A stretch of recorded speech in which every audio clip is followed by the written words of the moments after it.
بسم الله الرحمن الرحيم، والصلاة والسلام على سيدنا ونبينا محمد وعلى آله وصحبه أجمعين. أولا كل سنة وانتم طيبين، طبعا عشان رمضان كريم علينا وعليكم وعلى الأمة أجمعين يا رب، اللهم أمين يا رب.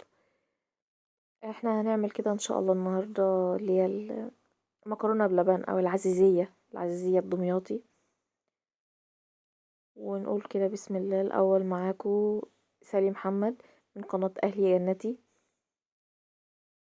لو أول مرة تتابعوني ياريت تضغطوا على اشتراك ولايك. طبيعي لو عجبكم الفيديو يعني. شوفوا ما شاء الله، يعني سكرها خفيف. آه، اهم حاجة ان سكرها خفيف، لبنها مظبوط.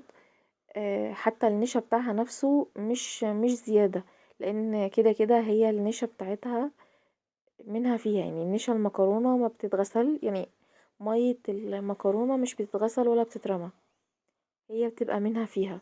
هنعرف كل تكتها مع بعض ونقول بسم الله. اول حاجة كده هنجيب مكرونة سباكيتي، اي مكرونة انتي تحبيها، بس هي يفضل الوصفة دي بالسباكيتي.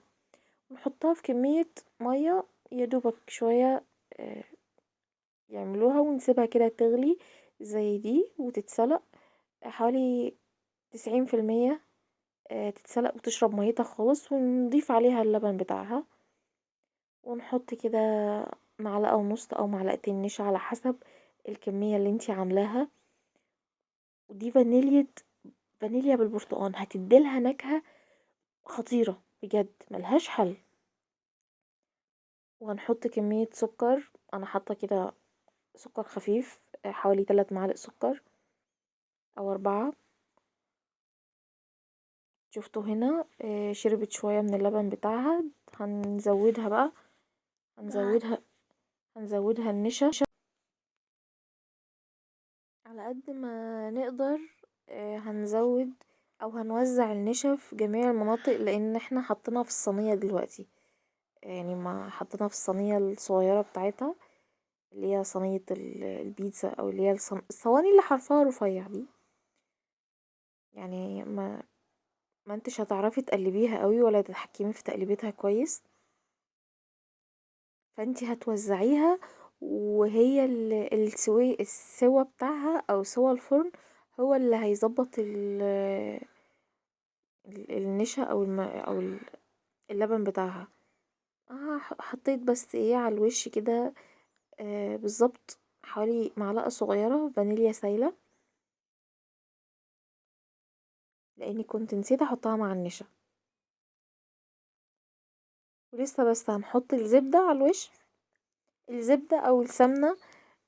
انا حطيت هنا سمنة بنكهة الزبدة، اللي هي السمنة الصفرة دي،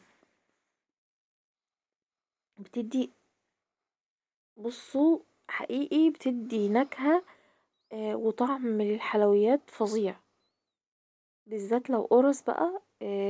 نكهتها فعلا احسن من الزبدة كمان. وهندخلها بقى الفرن بتاعنا.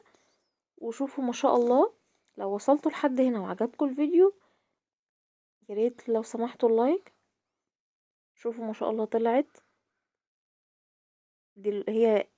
دلوقتي لسه يدوبك طالعه بالظبط من الفرن، لسه حتى هنا بقى بردت، يعني دلوقتي كده بردت.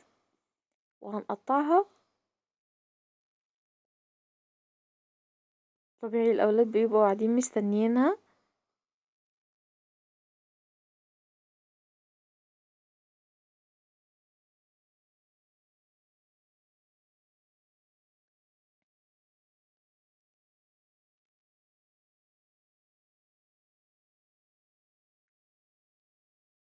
شوفوا